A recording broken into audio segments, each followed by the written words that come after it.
started our 12-hour journey around 11 in the evening to avoid traffic.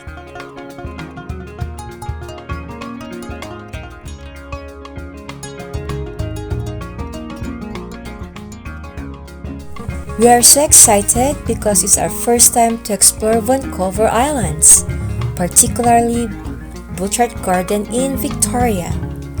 We did our first gas stop at Golden, British Columbia, and then fill up again at Salmon Arm. Oh no, the Forerunner's really terrible on gas.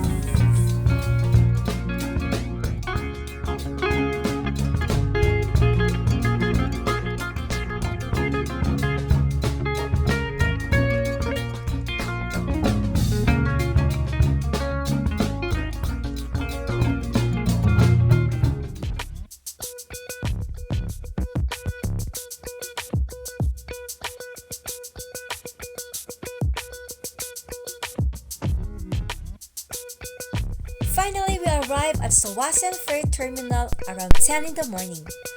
But we didn't book our ferry, that's why we waited on the line for several hours.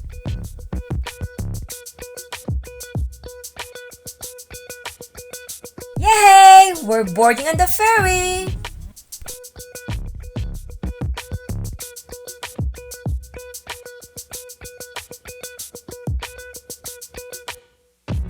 Bye for now, Tsawwassen.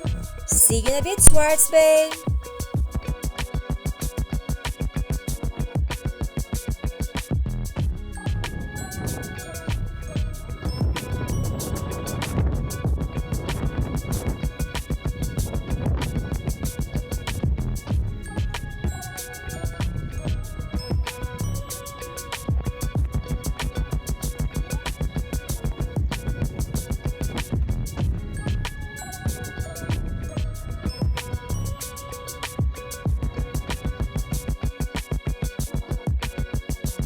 Along the way to Oakbay, you can see a lot of beautiful sceneries. It's a bit tricky because the ferry needs to navigate between two islands.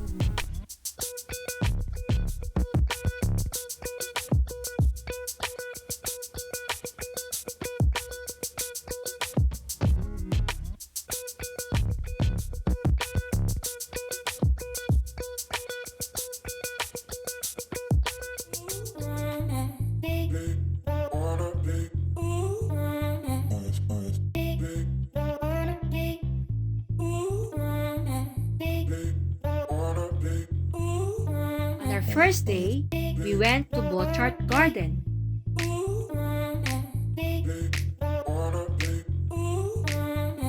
The Bollard Garden is a group of floral display gardens in Brentwood Bay, British Columbia, Canada, located near Victoria and Vancouver Island.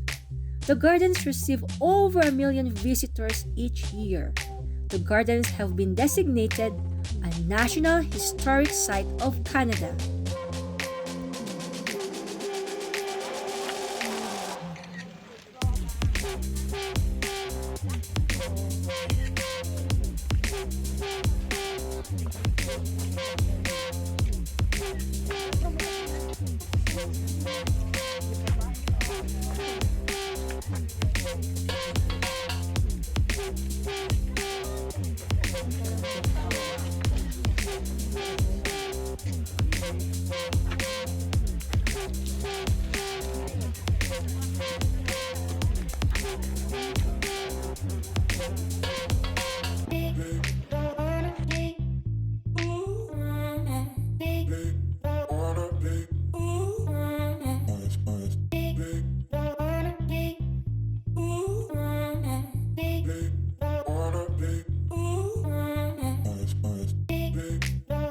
Here's a little trivia about the famous Butchart Garden. Robert Pym Butchart began manufacturing Portland cement in 1888. He and his wife, Jenny Butchart, came to west coast of Canada because of rich limestone deposit necessary for cement production. In 1909, when limestone quarry was exhausted, Jenny set about turning it into sunken garden, which was completed in 1921. In 1939, the Butchart gave the gardens to their grandson Ian Ross on his 21st birthday.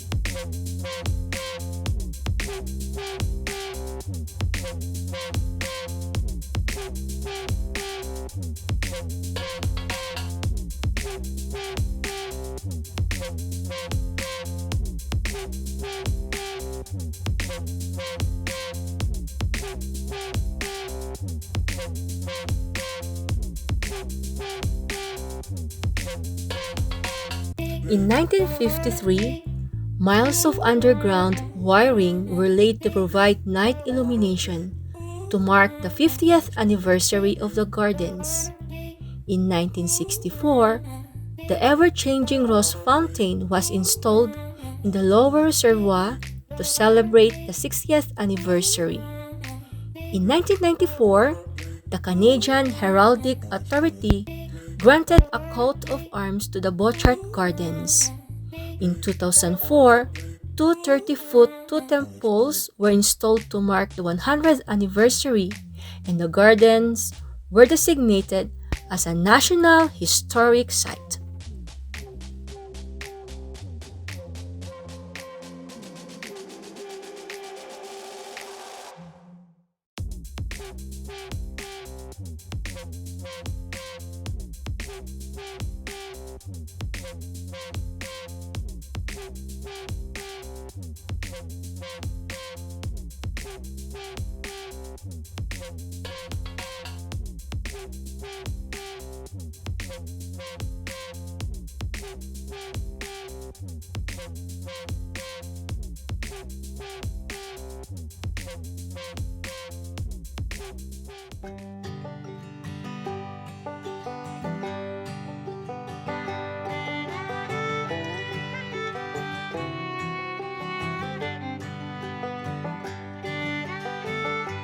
On the second day, we went to Krakow Castle.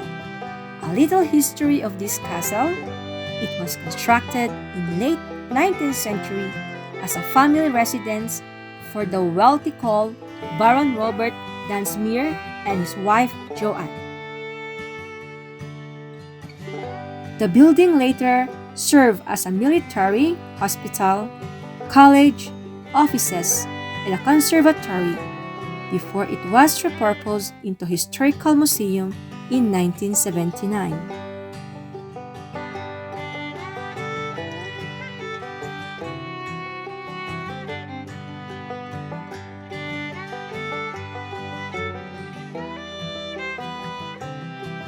Dominating the south side of the inner harbour is the imposing seat of British Columbia's provincial government, the Parliament buildings.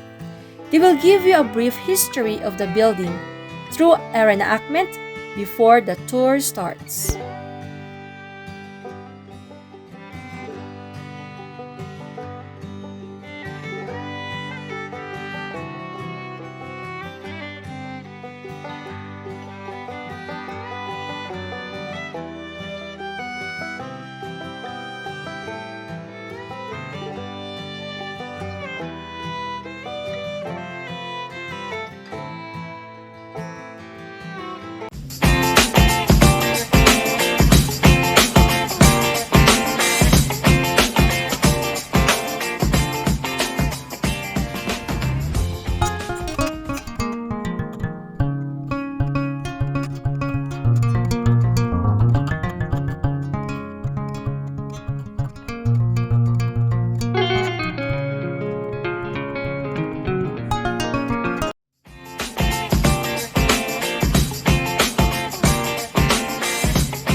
Tinmat ko mama.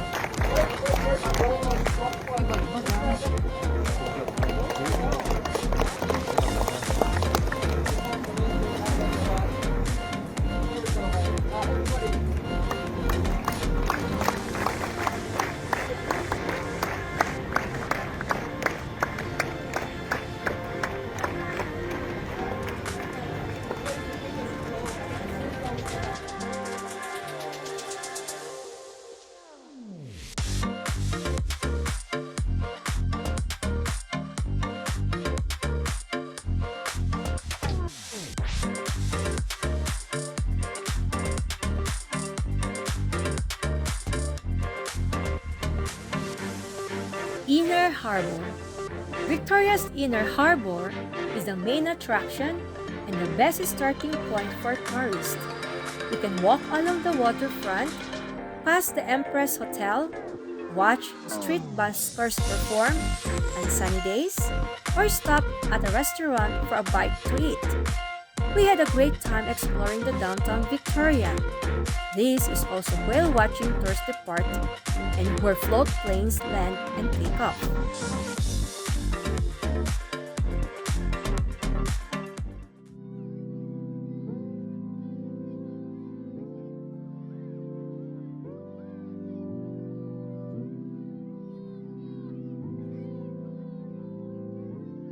We're tired and hungry, so we pamper ourselves with a tasty dinner at Fisherman's Whraft Park.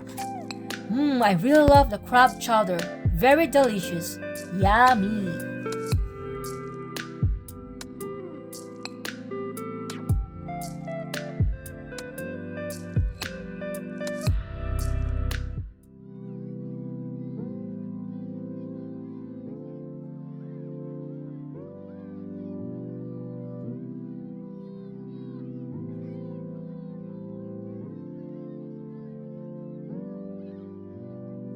On our third day, we visited the Beacon Hill Park.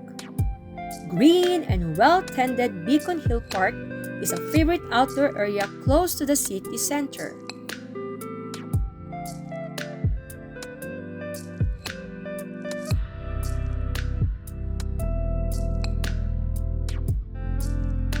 From its highest point, lovely views around Victoria.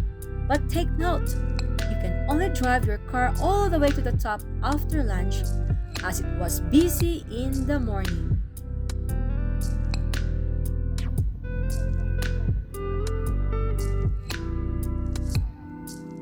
Di makulit to yun. Nangaton mo.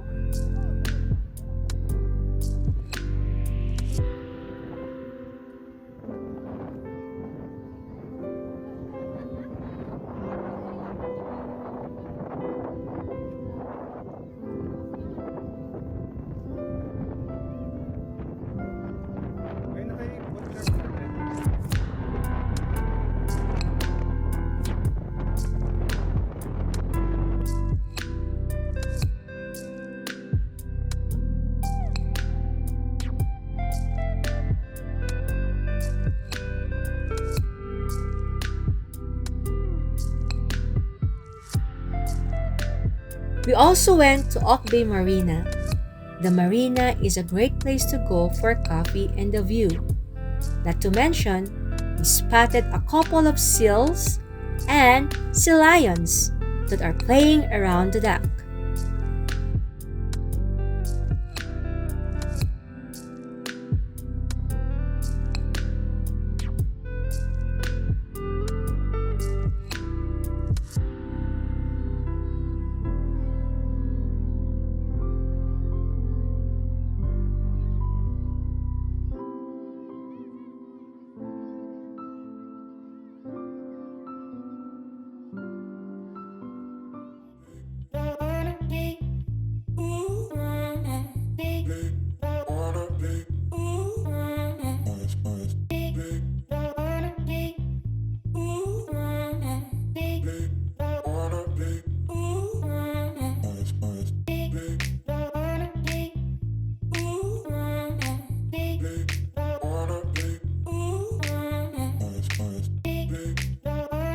As the day ends, we went to the wet market to buy some crabs, salmon, and halibut. Because in the next morning, it's time to say bye-bye for Victoria.